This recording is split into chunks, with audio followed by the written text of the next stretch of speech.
아멘. 아멘. 저희들은 계속 고린도 전서를 함께 살펴보고 있습니다. 여러분, 고린도 전서 주제가 뭐죠? 하나님의 교회여 복음으로 새롭게 되라라는 겁니다. 복음이 우리를 새롭게 하는 하나님의 능력이고 하나님의 지혜입니다. 매 시간을 통해서 우리가 복음을 제대로 볼 수 있기를 원합니다. 복음을 제대로 이해할 수 있기를 원합니다. 복음이 우리 마음판에 제대로 심겨지기를 원합니다. 그래서 우리의 삶이 복음을 쫓아서 살아내는 그런 삶이 되기 원합니다.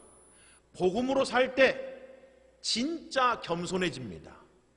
복음으로 살 때 진짜 담대해집니다. 여러분, 겸손하고 담대하는 게 사실은 상반된 성향이잖아요. 그렇죠? 근데 복음으로 살 때 참 겸손이 있고 참 담대함이 나온다, 이런 이야기예요. 이걸 좀 다르게 말하면 복음으로 살 때 참 겸손이 있고 진짜 자랑하는 삶을 살아요. 저와 여러분이 복음 때문에 그런 삶을 살 수 있게 되시기를 주님의 이름으로 축복합니다. 제2차 세계대전 당시 히틀러가 이끄는 이 나치당이 유럽에 거주하고 있었던, 당시 유럽에 거주하고 있던 900만 명의 유태인 중에 3분의 1을 잔인하게 죽이는 만행을 저질렀습니다. 600만의 유태인들을 죽였죠. 이걸 가리켜서 우리는 홀로코스트라고 말합니다. 근데 이 홀로코스트의 주모자 중에 한 사람이 아돌프 아이히만이라는 사람입니다. 근데 이 아이히만이 2차 대전이 끝나자마자 남미로 도망갔습니다. 그러다가 1960년에 잡히게 됩니다. 체포가 됐어요. 그래서 남미에서 비행기를 타고 재판을 받기 위해서 이스라엘로 끌려왔습니다. 그리고 그가 이스라엘 법정에 서서 결국 유죄 판결을 받고 나중에는 사형을 받게 되는데, 그 재판을 진행하는 과정 가운데서 아주 흥미로운 사건이 발생했습니다. 이 사람을 이제 법정에 세웠는데 유죄를 선고하려고 하면 증인이 있어야 되잖아요. 이 사람이 정말 이 죽음의 수용소에서 이렇게 끔찍하고 이렇게 반인륜적인 이런 범죄를 저질렀다는 걸 누군가 증언해 줘야 될 거 아닙니까? 그래서 막 증인을 찾았어요. 그리고 정말 중요한 증인 한 명이 나오게 됩니다. 법정에. 그의 이름이 에이엘 데누르라는 남자입니다. 이 수용소에서 극적으로 살아남은 사람이죠. 유태인입니다. 자, 그가 이제 증언을 하기 위해서 법정으로 들어왔습니다. 근데 이 아이히만이 유리 부스 안에 있었습니다. 부스 안에 있는데 법정으로 들어오자마자 그가 아이히만을 보자마자 덥석 쓰러져서 막 울기 시작하는 거예요. 법정이 완전히 아수라장이 됐습니다. 증인으로 나온 사람이 나오자마자 아이히만을 보고 팍 쓰러져가지고 막 대성통곡을 하고 있으니까 얼마나 웅성웅성 난리가 난 거잖아요. 재판장이 막 법봉을 막 두들기면서 정숙하세요, 정숙하세요 해도 잘 잡히질 않습니다. 자, 그런 사건이 있었어요. 그리고 얼마 후에 미국 CBS의 다큐 프로그램인 60분이라는 프로에서 이 데누르라고 하는 이 사람을 초청했습니다. 그리고 인터뷰를 합니다. 사회자가 이렇게 물어봐요. 그가 법정에서 그 쓰러져서 대성통곡하는 그 장면을, 그 녹화 장면을 보여주면서 아니 왜 이때 이렇게 대성통곡하셨습니까? 라고 물어봅니다. 이 아이히만한 사람에 대한 증오심이 너무 커서 울음이 터진 거 아니에요? 아니면 당시에 받았던 그 고통, 당시에 받았던 그 끔찍한 그 기억이 너무 심해서 그 압력 때문에 혹시 쓰러져서 대성통곡한 것 아닙니까? 라고 이러저렇게 물어봐요. 근데 이 데누르가 이렇게 말합니다. 아닙니다. 그런 건 아니었어요. 그러면서 그가 이렇게 말합니다. 근데 그가 말했던 그 이야기가 그 사회자뿐만 아니라 당시에 시청하고 있던 수많은 사람들에게 충격을 줬습니다. 그가 했던 이야기가 이런 이야기였어요. 나는 아이히만이 악마인 줄 알았습니다. 괴물인 줄 알았습니다. 근데 이 아이히만이 지극히 평범한 인간이라는 사실을 깨닫고 그 사실에 압도되어 울음이 터졌습니다. 그러면서 그가 이렇게 덧붙입니다. 나 자신이 두려웠습니다. 나 역시 그와 똑같은 일을 할 수 있다는 사실을 깨달았기 때문입니다. 여러분, 나치당을 따랐던 수백만의 사람들은 머리에 뿔 달린 괴물이 아니었어요. 그렇잖아요? 여러분, 지금 우리가 TV나 신문에서 보고 있는 범죄자들은 흉측한 괴물들이 아니잖아요. 우리와 똑같은 사람이에요. 그렇지 않습니까, 여러분? 그들이 우리와 다른 사람이라고 말할 수 있는 사람이 어디 있어요?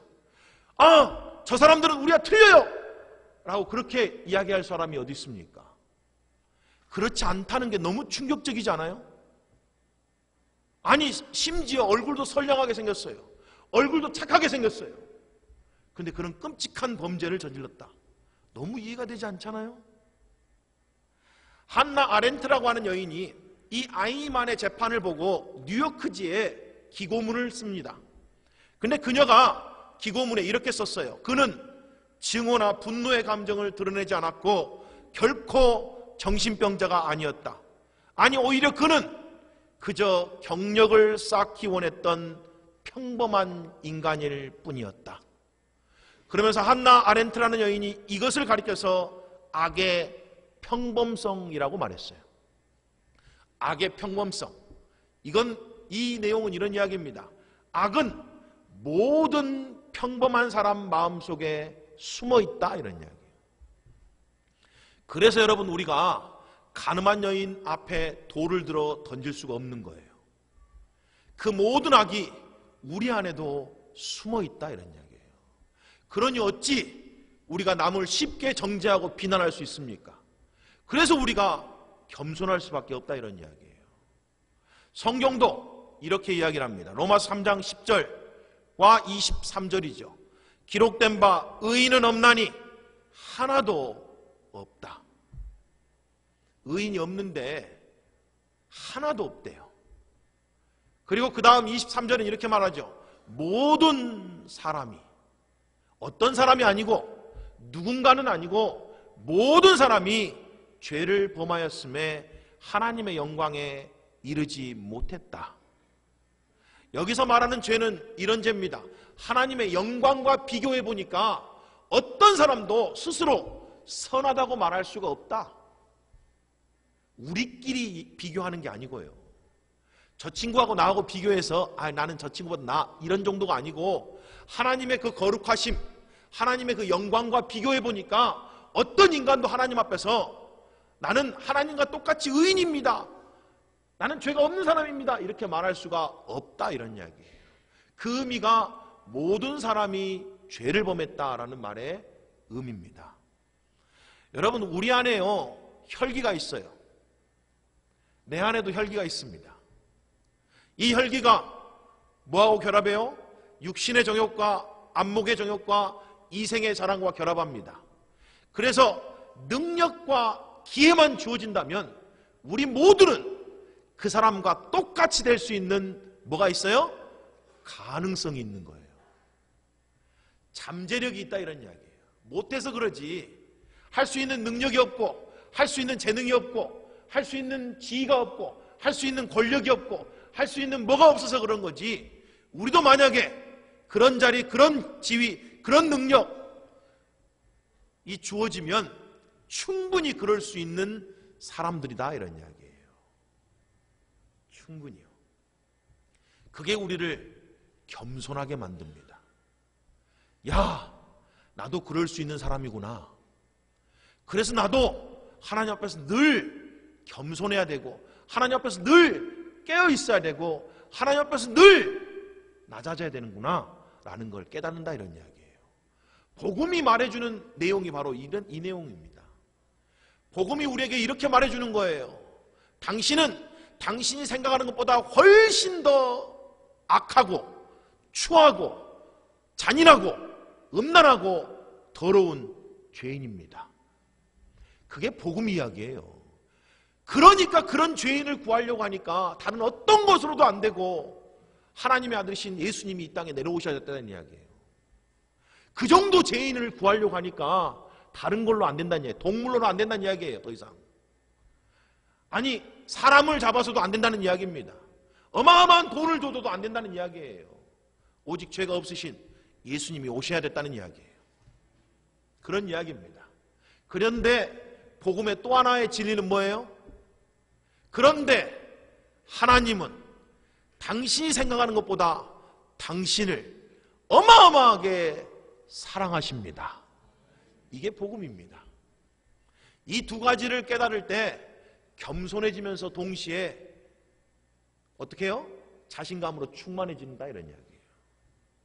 아, 내가 생각하는 것보다 훨씬 나쁜 사람이구나. 이걸 깨달을 때 우리가 겸손해지는 거고, 야, 그럼에도 불구하고 하나님이 내가 생각하는 것보다 하나님이 나를 더욱 사랑하시는 거구나 라는 걸 깨달을 때 내가 당당해진다, 이런 이야기예요. 이게 그리스도인의 삶입니다. 이게 놀랍게 아름답게 조화를 이루는 삶이 그리스도인의 삶이라고요. 이걸 모르면 하나는 방종하고 교만하고 자랑하고 삶 살고, 하나는 어떻게 돼요? 우울하고 아주 그냥 뭐라고 해야 됩니까? 자존감이 낮고 그런 삶을 살게 된다는 이야기예요. 자, 오늘 본문으로 한번 돌아가 볼까요? 오늘 본문은 사실은 이제까지 이야기했던 내용의 결론 부분입니다. 고린도서 1장 10절에서부터 3장 17절까지 이야기했던 고린도 교회 안에 있었던 문제가 뭡니까, 여러분? 분쟁이었잖아요. 그들이 서로 당을 지어서 서로 분쟁을 했습니다. 시기하고 다퉜다, 이런 이야기예요. 그래서 그냥 교회를 산산조각 냈어요.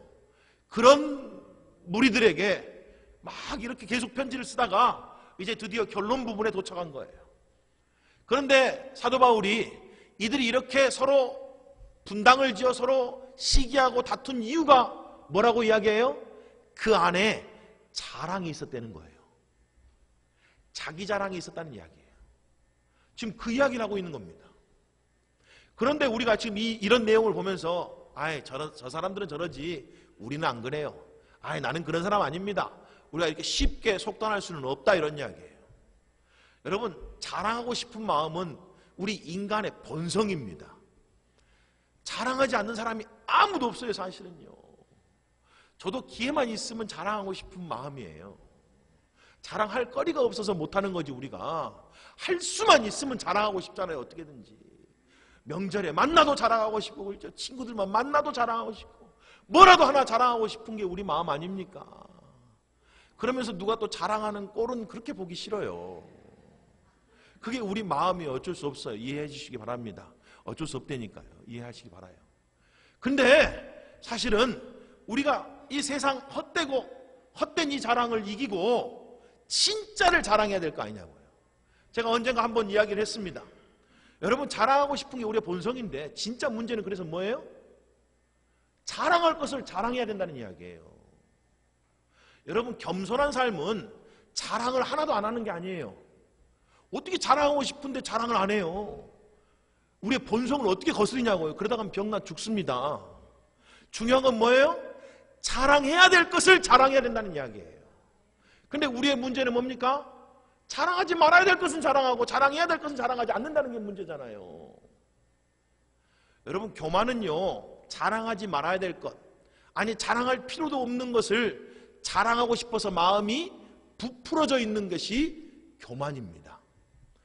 헛되고 헛된 것들, 잠깐 있다가 없어질 것들, 하나님의 관점으로는 아무것도 아닌 것들을 막 자랑하고 싶은 거 있잖아요. 그런 게 교만인 거예요. 진정한 겸손은 그래서 뭐예요? 자랑해야 될 것을 기쁘게 자랑하는 거예요. 막 자랑해야 된다고요.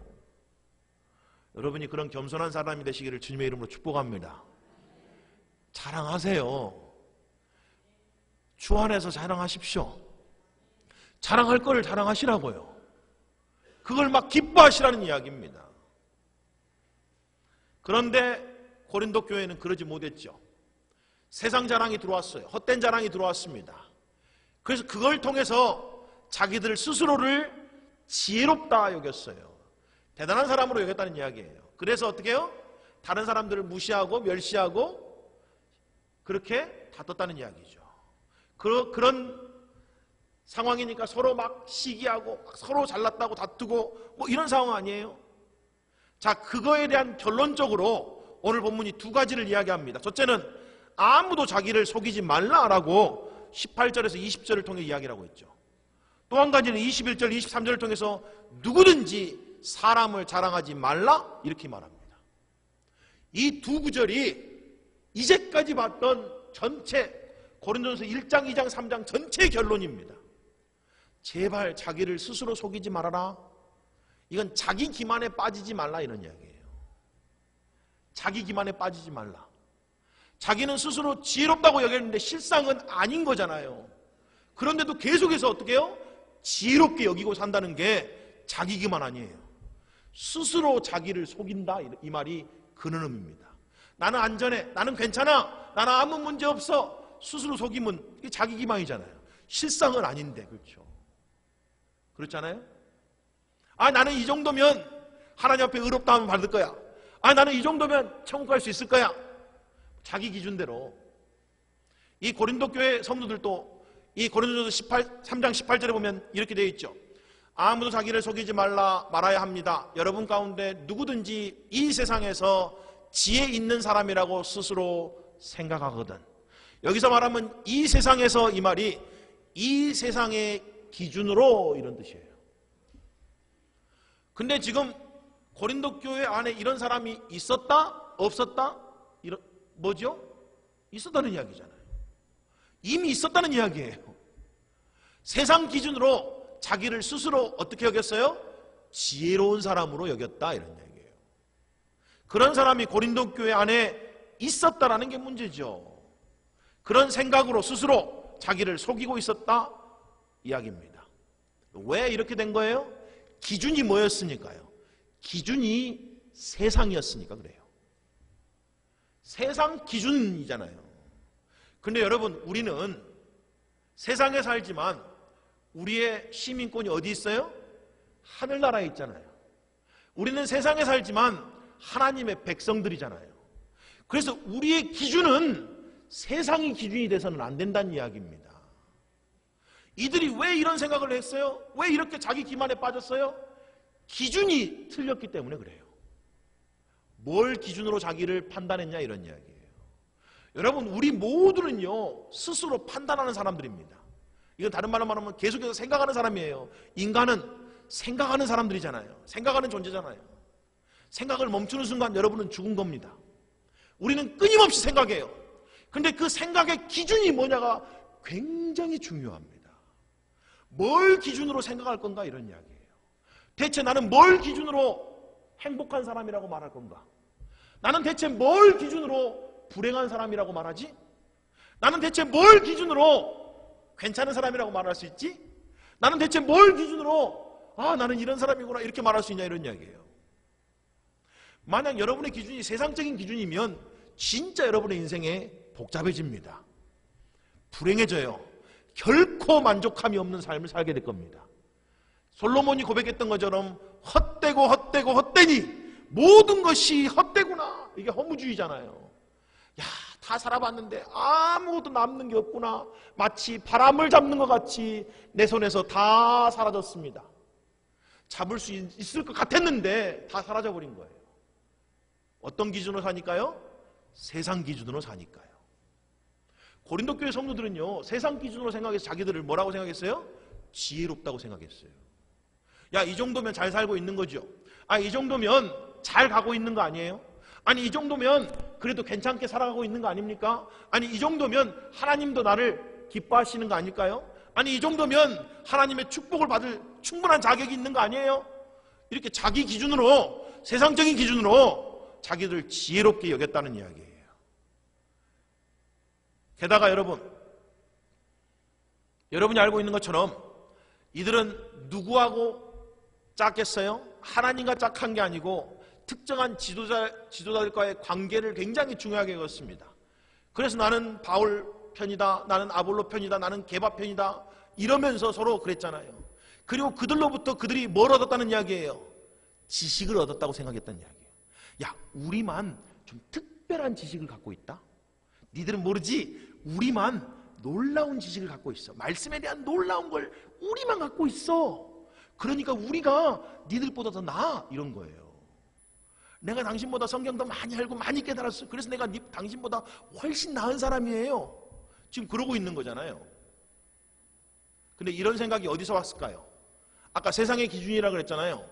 여러분, 이 당시 교회에 가장 해를 끼쳤던 사상이 있는데 그게 영지주의 사상입니다. 이 영지주의는 인간은 참된 지식을 얻어야지 구원받는다 이렇게 이야기했어요. 뭘 얻어야죠? 참된 지식을 얻어야 된다는 거예요. 그리고 그 지식을 몇몇 특별한 사람들만 소유한다 이렇게 이야기를 했습니다. 게다가 여러분이 알고 있는 것처럼 헬라인들은 뭘 구해요? 지혜를 구하잖아요. 지식을요. 그러니 이 고린도는 헬라 지역에 있는 지역입니다. 그러니 이 헬라 철학의 영향을 받았다는 이야기예요. 영지주의의 영향을 받았다는 이야기예요. 그래서 이들이 세상 기준으로 야, 내가 게바나 아볼로나 바울로부터 특별한 걸 들었다. 그래서 내가 그들로부터 특별한 지식을 갖고 있어. 그래서 우리가 니들보다 나아. 이렇게 생각했다는 이야기예요. 이게 세상 기준으로 자기들을 평가했다는 말입니다. 아, 우리가 세상 기준으로 내가 당신보다 부자지요. 아, 내가 세상 기준으로 내가 당신보다 더 나은 사람 아니에요? 아, 내가 세상 기준으로 당신보다 더 똑똑한 사람 아닙니까? 그러니 내가 어떻게 당신과 같은 사람과 함께 어울릴 수가 있겠어요? 아, 대화도 안 통하고 말도 안 통하네. 뭔 기준으로요? 세상 기준으로요. 근데 이게 잘못됐다는 거예요. 이게 잘못됐다는 겁니다. 이게 틀렸다는 거예요. 왜 그렇죠? 복음이 예수 그리스도가 죽으시고 부활하심으로 말미암아 세상의 지혜를 하나님이 어떻게 만들었어요? 어리석게 만들어버렸다는 이야기예요. 그래서 세상 기준으로 내가 뭔가를 판단하는 것은 어리석은 행동이 되어버렸다는 이야기입니다. 아, 내가 세상 기준으로 돈이 많고, 아, 내가 세상 기준으로 건강하고, 아, 내가 세상 기준으로 뭔가 잘 되니까, 아, 내가 정말 뭔가 잘 되고 있는 거야. 이렇게 생각하는 것은 이젠 하나님 편에서는 어리석은 행동이 되어버렸다는 이야기예요. 그게 복음 이야기입니다. 그 이야기를 하고 있는 거예요. 고린도전서 8장 2절에 이런 말씀이 있습니다. 만일 누구든지 무엇을 아는 줄로 생각하면 아직도 마땅히 알 것을 알지 못하는 것이다. 그냥 폐부를 콕 찌르는 말씀 아니에요? 네가 뭔가를 알고 있다고 착각하면 너는 실상은 아무것도는 아니죠. 진짜 알아야 될 것은 모르고 있는 거야. 이렇게 말하고 있는 거잖아요. 이게 하나님의 말씀입니다. 여러분, 고린도 교회 안에 많은 사람들이 지식을 추구했습니다. 지혜를 추구했어요. 세상 기준을 쫓아서 지식과 지혜를 추구했는데, 그렇게 그들이 지혜를 추구하면 추구할수록 어떻게 됐어요? 교회를 세워가는 것이 아니라 교회를 허물었다, 이런 이야기예요. 그래서 하나님의 대적이 된 거예요. 실상은요. 자기들은 지혜롭다고 생각했어요. 그리고 그것이 그들은 어쩌면 교회를 세우고 있는 거라고 생각했을지 모릅니다. 교회를 튼튼하게 하고 있는 거라고 생각했을지 몰라요. 그런데 도리어 그들은 그렇게 함으로써 하나님의 교회를 무너뜨리고 있었다는 이야기입니다. 이게 얼마나 불행한 거냐. 이게 자기 기만의 위험성이에요. 그래서 잠언도 그러잖아요. 어떤 사람은 자기 길이 옳은 줄 안 되는 거예요. 그 끝이 멸망인데도. 우리가 얼마나 자기에게 속기가 쉬운 사람인지 아세요? 우리가 막 전화를 받아도 괜찮을 거야, 아무 문제 없을 거야, 이렇게 생각해요. 그렇죠? 그러니 어려운 일 당할 때가 있는 거잖아요. 그래서 사람들한테 속을 때가 있는 거예요, 여러분. 자기 스스로가 속는 거예요. 자기 스스로가 기만당한다는 이야기입니다. 문제 없을 거야, 안심해도 괜찮아, 잘 될 거야, 이렇게 스스로 속을 수가 있다라는 이야기입니다. 스스로 지혜롭게 여기는 자기 기만에서 깨어나서 도리어 어떤 사람이 되래요? 세상에서는 어리석은 자가 되래요. 그리해야지 참으로 지혜로운 사람이 된다. 이건 무슨 이야기일까요? 너희의 좀 가치 체계를 완전히 이제는 바꿔라, 이런 이야기예요. 진짜 부한 사람이 어떤 사람인지는 이젠 좀 세상 기준이 아닌 하나님의 기준으로 좀 생각해봐라, 이런 이야기잖아요. 진짜 행복한 사람이 어떤 사람인지 이젠 제발 세상 기준으로 판단하지 말고 하나님의 기준으로 좀 생각해볼 줄 알아라, 이런 이야기 아니에요. 이게 거꾸로 돼버렸잖아요. 지혜로운 자가 되려고 하면 어리석은 자가 돼. 그래야지 진짜 지혜롭다. 이건 완전히 뒤집어 엎은 거잖아요. 뭐가 그렇게 한 거예요? 복음이요. 예수님이 하늘 보좌를 버리고 이 땅에 내려온 것으로부터 해가지고 모든 가치 체계가 뒤집어진 겁니다. 그렇잖아요? 우리 주님이 하늘 보좌를 버리시고 이 땅에 오셨다니까요. 그것도 가장 낮고 낮은 곳에. 그러면서 가치가 바뀐 거예요. 보좌에 앉은 것만 영광이 아니란 이야기예요, 이제는요. 그렇잖아요?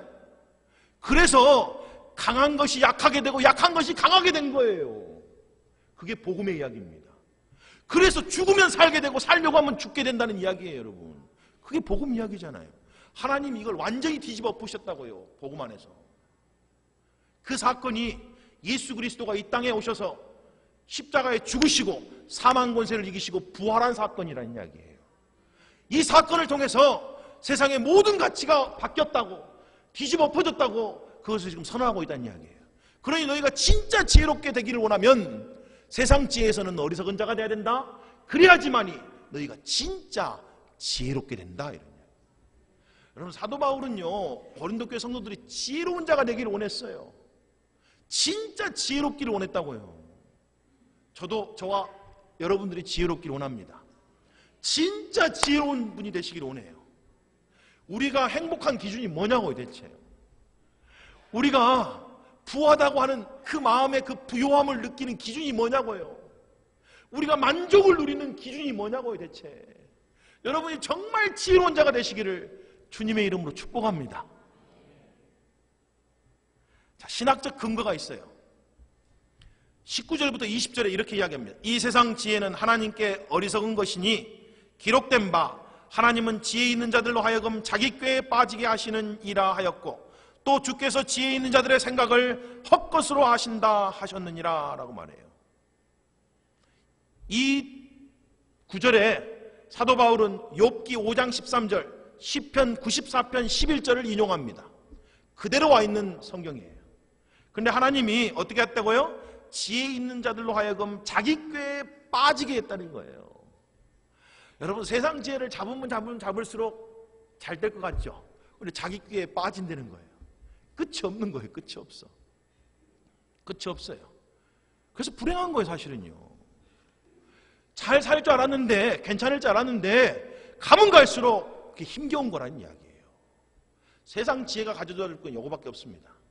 게다가 하나님이 세상에 그런 스스로, 여기 보니까 자기 꾀라는 말은 스스로 지혜롭게 생각하는 사람들이잖아요.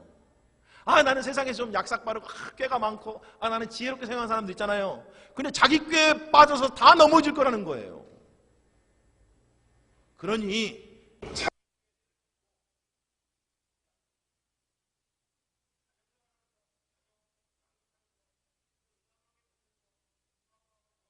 여러분이 하는 모든 일들 가운데 제발 여러분의 꾀를 내려놓으라, 이런 이야기입니다.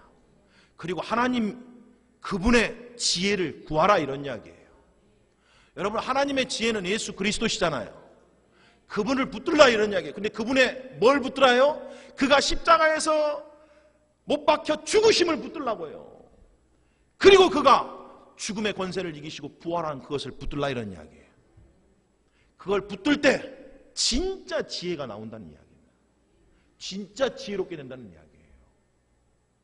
그럴 때 우리가 나 죽고 예수로 산다는 진정한 의미를 깨닫게 된다는 말입니다. 스스로 지혜롭게 여기나 하나님의 관점에서 어리석은 삶을 사는 사람들이 있다라는 이야기죠. 그러니 사랑하는 성도 여러분, 세상 지혜를 버리고 하나님의 지혜인 십자가를 붙드십시오. 그때 우리가 참 지혜자가 된다는 이야기예요. 자, 두 번째입니다. 뭐라고 이야기해요? 누구든지 사람을 자랑하지 말라는 거예요. 본문 21절부터 23절입니다. 그런즉 누구든지 사람을 자랑하지 말라. 만물이 다 너희 것임이라. 바울이나 아볼로나 게바나 세계나 생명이나 사망이나 지금 것이나 장래 것이나 다 너희 것이요 너희는 그리스도의 것이요 그리스도는 하나님 것이니라. 아멘. 이 얼마나 놀라운 이야기예요, 여러분. 다 누구 거래요? 우리 거라는 거예요. 누구 안에서요? 예수 그리스도 안에서. 여러분, 성경은 분명하게 이야기합니다.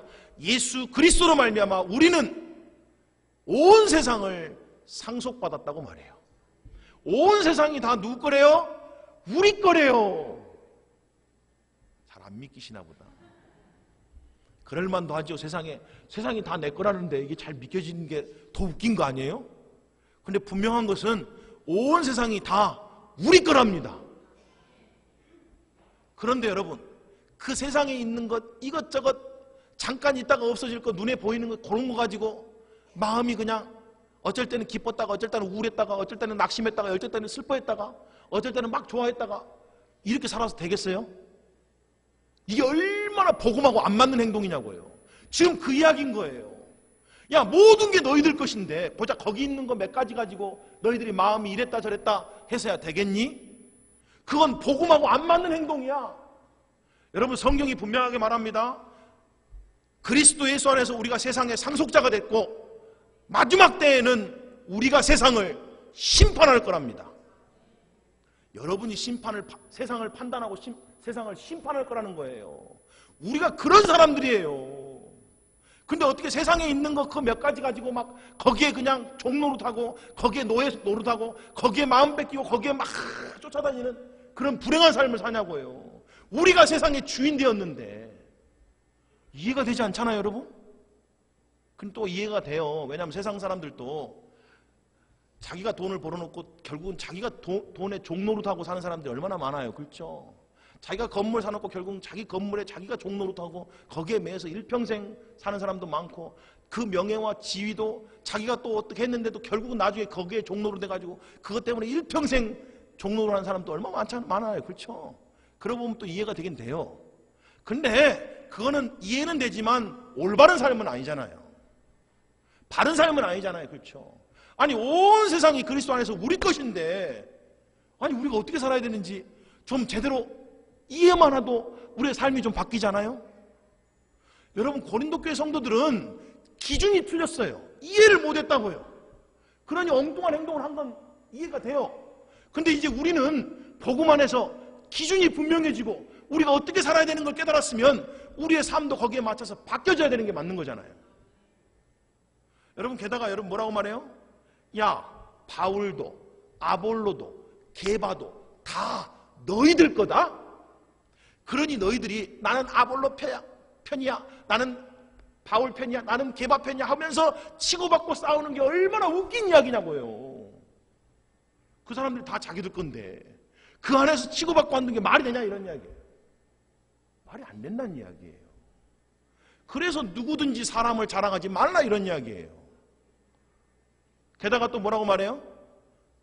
생명도 죽음도 지금 것도 장래 것도 다 뭐래요? 너희들 거야. 여기서 아멘을 하셨으면 참 100점인데 기회를 또 드릴게요. 90점이라도 맞으셔야 되잖아요. 여러분, 한번 생각을 해보세요. 예수 그리스도가 십자가에서 죽으심으로 우리를 온전하게 의롭게 하셨습니다. 그리고 그가 죽음의 권세를 이기심으로 우리의 삶 가운데 이제 더 이상 죽음이 왕노릇 못하게 하신 거예요. 이 예수 그리스도의 죽으심과 부활의 사건이 우리에게 실제가 될 때 우리가 생명을 얻는 거예요. 그것도 영원한 생명이요.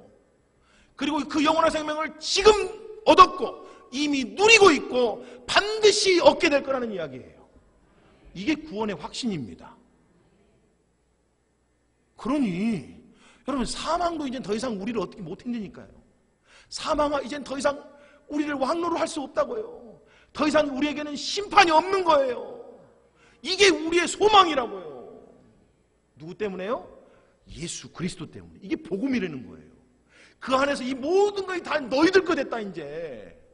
그러니 뭐 아직도 죽음 앞에서 두려워하고 죽음에 매여서 그것 때문에 죽을까 봐 어쩌질 못하는 인생 아직도 살고 있냐, 이런 이야기 아닌가요? 말이 안 된다는 이야기예요. 복음 앞에서는 그렇게 살면 안 된다는 거예요. 복음이 우리를 그렇게 못 살게 한다니까요. 그러니 우리의 기준이 복음이 되면 우리의 생각이 바뀌고, 우리의 생각이 바뀌면 우리의 삶도 따라서 바뀌어야 된다는 이야기죠.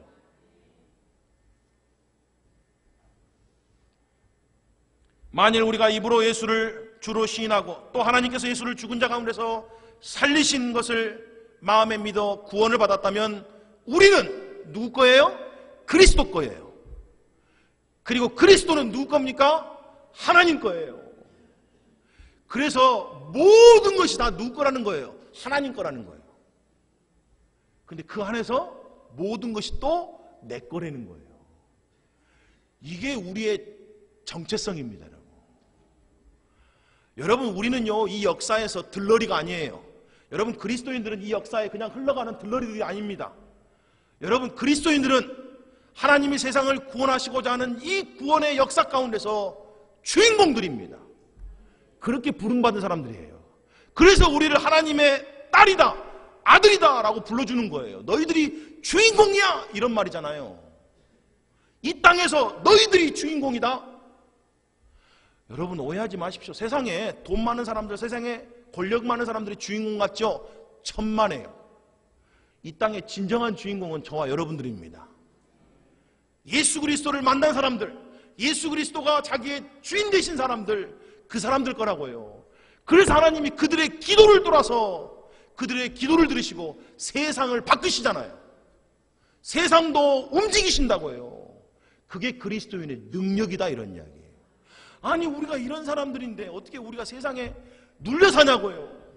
아니, 어떻게 우리가 세상에 끌려 사냐고요. 어떻게 우리가 세상에 노예같이 사냐고요. 그럴 수 있다 없다? 없다, 이런 이야기예요. 지금 그 이야기하고 있는 거잖아요. 야, 니들 그러면 안 돼. 야, 그리스도 예수 안에서 다 니들 건데, 그러니 그거 다 니들 거니까 그걸 기쁨으로 감사함으로 받아서 그걸 누려야지. 그게 자랑거리가 되고, 그렇죠? 막 그거 하나 가지고 자랑하고 그거 하나 가지고 시기하고 다툰다는 게 얼마나 우스운 거냐, 이런 이야기. 야, 너희들이 받지 않는 게 뭐가 있니? 다 하나님께 받았는데 네가 어찌 받지 않는 것처럼 자랑할 수 있냐? 이렇게 말씀하고 있잖아요. 그래서 우리가 자랑하는 게 웃긴 거예요. 뭐 해야 돼요? 감사해야 된다고요. 근데 여러분, 감사도 자랑하는 거잖아요. 이해가 되세요? 하나는 헛된 자랑이고 하나는 참된 자랑인 거예요. 감사야말로 진짜 자랑하는 겁니다. 그럴 때 우리가 겸손해진다, 이런 이야기예요. 여러분, 감사하십시오. 감사하세요. 복음이 실제가 되니까 빌립보서 3장에 보면 사도 바울이 이렇게 고백해요. 7절부터 9절까지 이 말씀만 보시겠습니다. 그러나 무엇이든지 내게 유익하던 것을 내가 그리스도를 위해서 다 해로 여길 뿐더러. 내게 유익했던 것, 이건 과거에 유익했던 것들이에요. 전에 내게 유익했던 것들을 내가 그리스도 만나고 나니까 야, 이거 아무것도 아니네, 이렇게 된 거예요. 그래서 이제는 다 해로 여겼대요. 왜요? 진짜 가치 있는 것, 진짜 보배를 발견했거든요. 그게 뭐예요? 내 주 그리스도 예수를 아는 지식이 가장 고상하기 때문이다. 여러분, 고린도 교회 성도들은 고작 세상 지식 있잖아요. 가장 몇 가지 좀 알고 있는 그 지식 때문에 서로 자기가 잘났다고 막 싸운 거잖아요. 근데 진짜 자랑해야 될 지식이 뭐예요? 예수 그리스도를 아는 지식이라, 이런 이야기예요. 거기에 비하면 다른 아무것도 다 무익하다, 이런 이야기입니다. 그리고 사도 바울은 진짜 예수님을 만나니까 이런 고백을 하는 거잖아요. 내가 전에 유익했던 거 다 배설물로 여겼습니다. 아, 이제 나에게는 그런 거 아무 의미가 없어요, 이런 이야기. 배설물로 여겼다는 건 이제 아무 의미가 없습니다. 아니, 가까이 가기도 싫어요, 이제는. 전에는 내가 돈을 보고 살았고, 내가 명예를 보고 살았고, 내가 사람의 인정받기를 위해 살았고, 부모가 나를 좀 인정해 주기를 위해 살았고, 내가 전에는 이것저것 때문에 살았는데, 이제는 그게 다 아무 유익이 없는 걸 알았습니다. 이제 내게 오직 예수 그리스도만 남았습니다, 이런 이야기잖아요. 그리고 그분을 아는 것이 나에게는 최고의 가치입니다, 이렇게 고백합니다.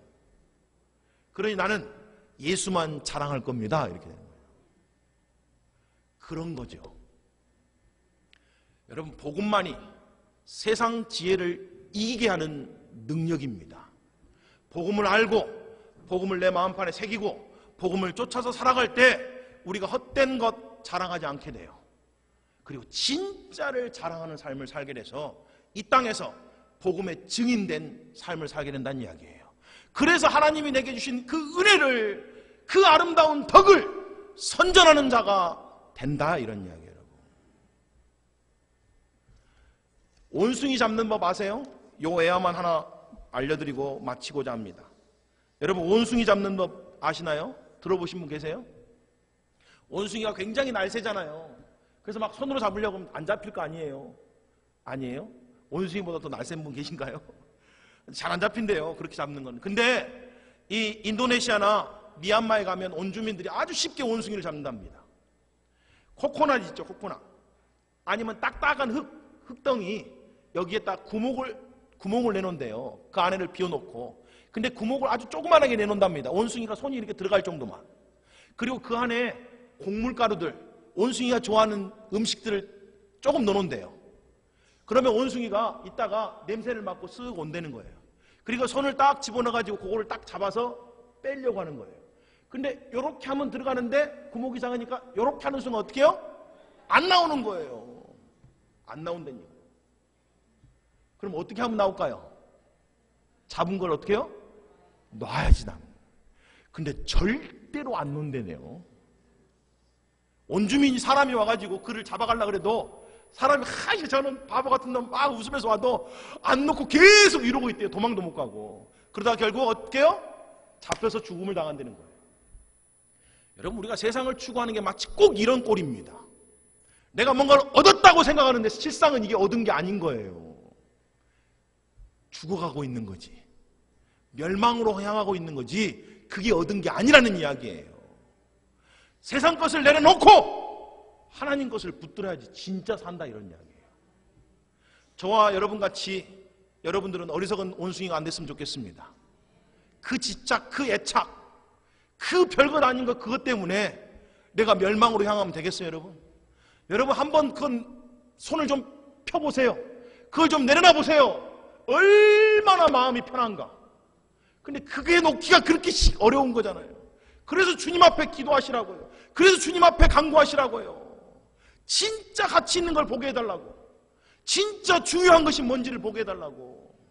내 삶의 기준이 제발 세상이 아니고 하나님의 기준으로 바뀌게 해달라고 그렇게 기도하시라는 이야기예요. 그때 성령의 은혜로 이게 놔진다, 이런 이야기예요. 그러면 어떻게 돼요? 자유함을 얻는다고요. 진리를 알지니 진리가 너희를 어떻게 해요? 자유케 하리라. 그 은혜가 여러분 모두에게 있기를 주님의 이름으로 축복합니다. 아멘. 우리 다 같이 일어나서 함께 찬송하시겠습니다.